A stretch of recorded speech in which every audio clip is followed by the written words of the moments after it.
नमस्कार प्रिय भक्तों, स्वागत है आपका हमारे चैनल में। आज हम सुनेंगे एक अद्भुत कथा, कलयुग की महिमा और दुख सत्य। शास्त्रों में कहा गया है कि 4 युगों में सबसे कठिन और अंधकार में युग है कलयुग। त्रेता युग में धर्म के 4 पायों में से 3 पाए दृढ़ थे, द्वापर में 2 और कलयुग में मात्र 1 सत्य बचा है। लेकिन धीरे धीरे सत्य भी डगमगाने लगता है।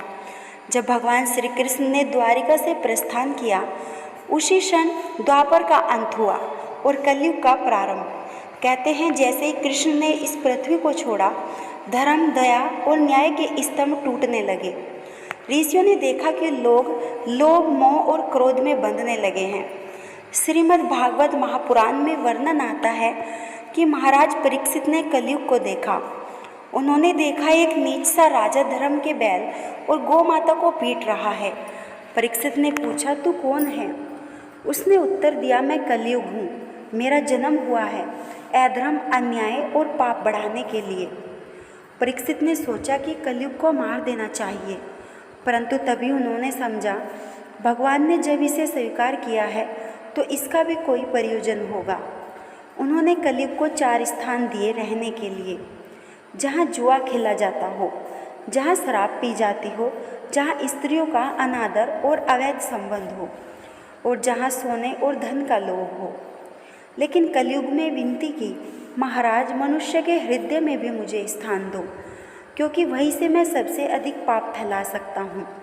और सचमुच आज हम देखते हैं कि कलयुग का सबसे बड़ा निवास मनुष्य का मन है।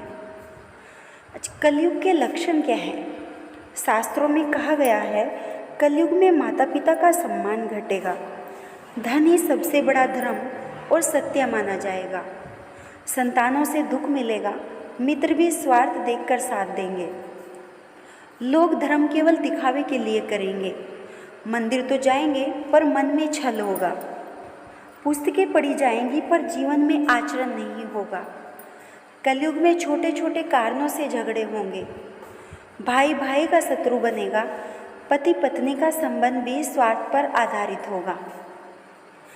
ऐसे ही कलयुग पर हम आपको एक कथा सुनाते हैं।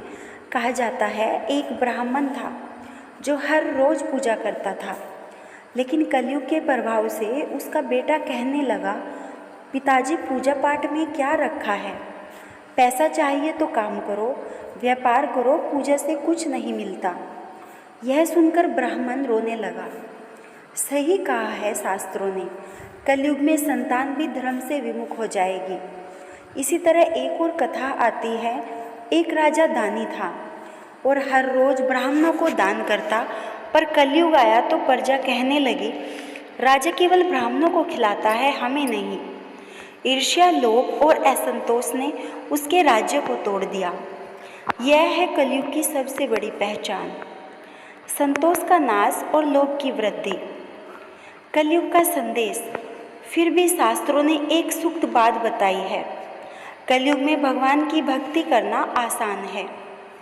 त्रेता युग में भगवान तक पहुंचने के लिए कठिन यज्ञ करने पड़ते थे। द्वापर में बड़े बड़े पूजन और मंदिर थे, लेकिन कलयुग में केवल भगवान का नाम स्मरण करने से ही मोक्ष मिल सकता है। हरे राम हरे कृष्ण का जाप, ओम नमः शिवाय का उच्चारण या जय माता दी की पुकार, ये सब साधारण शब्द नहीं बल्कि कलयुग में मुक्ति का द्वार है।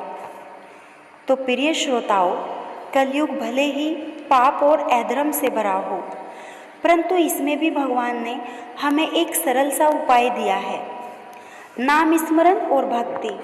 जो मनुष्य हर दिन ईश्वर को याद करता है, दया, सेवा और सत्य का पालन करता है, उस पर कलयुग का प्रभाव नहीं होता।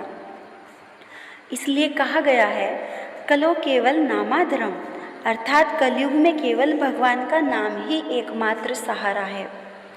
गरुड़ पुराण और भविष्य पुराण में वर्णन आता है, कलयुग में लोग छोटे छोटे लाभ के लिए भी झूठ बोलेंगे। कलयुग में भ्रष्टाचार बहुत ज़्यादा बढ़ेगा, धर्म के नाम पर व्यापार होगा, गुरु शिष्य से केवल धन की उपेक्षा करेगा और शिष्य गुरु की सेवा केवल अपने लाभ के लिए करेगा। पुत्र पिता को वृद्धाश्रम में छोड़ देगा बहन भाई से झगड़ेगी, पड़ोसी पड़ोसी को हानि पहुंचाने की चेष्टा करेगा। किसान खेतों में मेहनत करेगा, परंतु अनाज महंगे दामों पर बेचा जाएगा। राजा अर्थात शासक प्रजा से कर वसूलेगा, लेकिन प्रजा की रक्षा नहीं करेगा। एक और कथा साधु और कलयुग की हम आपको सुनाने जा रहे हैं। एक साधु रोज गंगा किनारे बैठकर भजन करता था। कलयुग आया तो गांव के लोग कहने लगे, ये साधु आलसी है, काम नहीं करता, बस भजन करता रहता है। उन्होंने साधु को अपमानित कर वहाँ से भगा दिया। साधु ने गंगा जी से प्रार्थना की, माँ कलयुग ने तो लोगों के हृदय को पत्थर बना दिया है।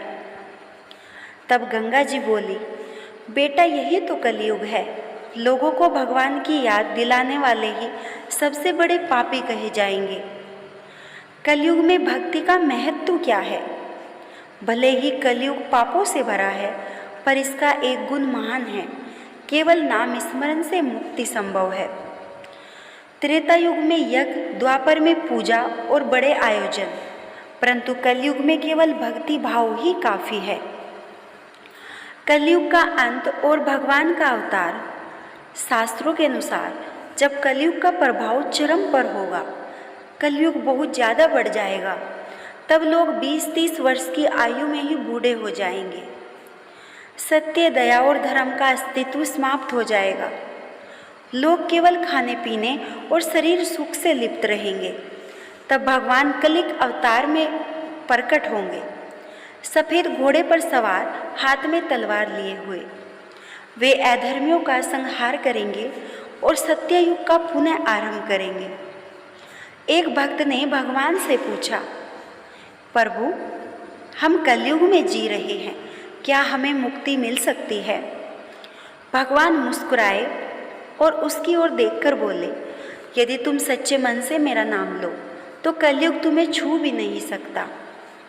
जिस घर में रोज भजन होगा, जहाँ तुलसी का पौधा पूजित होगा, जहाँ माता और पिता का सम्मान होगा, वहाँ कलयुग का प्रभाव नहीं होगा। प्रिय श्रोताओं, प्रिय भक्तों, कलयुग हमें डराने के लिए नहीं है।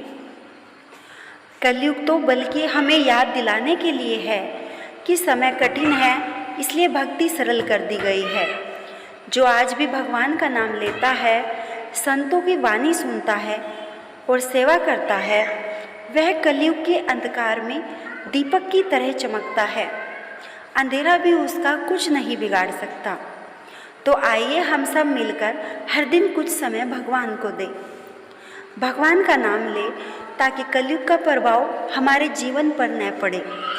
जय श्री कृष्ण, जय महादेव। अंत में आप सभी से निवेदन है कि इस कथा को सुनने के बाद भगवान का नाम अवश्य लें और हमारे चैनल को सब्सक्राइब करें, जिससे कि आपको ऐसी ही कथाएं मिलती रहे। जय श्री कृष्ण, जय महादेव। ऐसी ही कथाओं को सुनने के लिए हमारे चैनल को सब्सक्राइब जरूर करें और कमेंट में जय श्री कृष्ण हर हर महादेव जरूर लिखें।